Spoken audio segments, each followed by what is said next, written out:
Hey, what's happening, everybody? It's Dondre at DondreMcGee.com, and thank you for tuning in to this episode of Refresh, which I want to entitle Identifying Your Winds and Your Waves. This episode of Refresh was inspired by scripture Matthew 14:24 through 31. Now, real quick, what's happening here is Peter and the disciples are on a boat, and while they're on this boat, there's a great storm taking place. And in the middle of the night, Jesus appears on the water, and the disciples think that he's a ghost. But actually, Jesus is there to take care of them, to save them from the storm, protect them. And so Peter yells out in verse 28 and says this: Lord, if it's really you, tell me to come to you walking on the water. Jesus says, Yes, it's me. Come out on the water, Peter. Here's what happens after that. So Peter went over the side of the boat and walked on the water toward Jesus. Verse 30.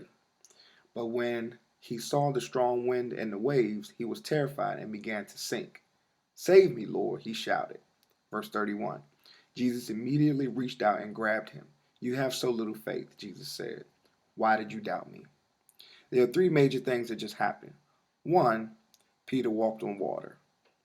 Two, he began to sink when he focused on the winds and the waves. Three, when he began to sink, Jesus saved him. So here's the deal.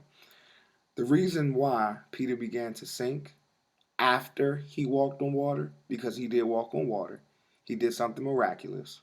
But the reason why he began to sink is because he focused on the winds and the waves. The winds and the waves represent the distractions in your life. So I need you to identify what your winds and your waves are. What are the things in your life that's keeping you from doing that God thing that He's given you to do?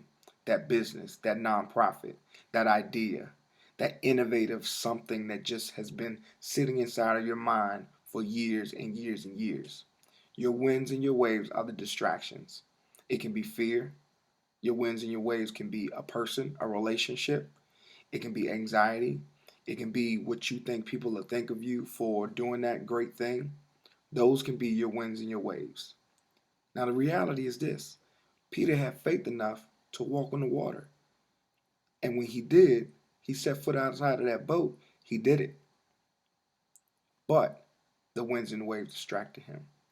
You can't let your winds and your waves distract you. The lovely part about this passage is that even when he allowed the winds and the waves to distract him, Jesus saved him. God will protect you.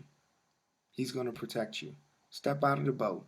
Do the thing that you've been scared to do. Sometimes you got to do things scared and let God take care of you and catch you.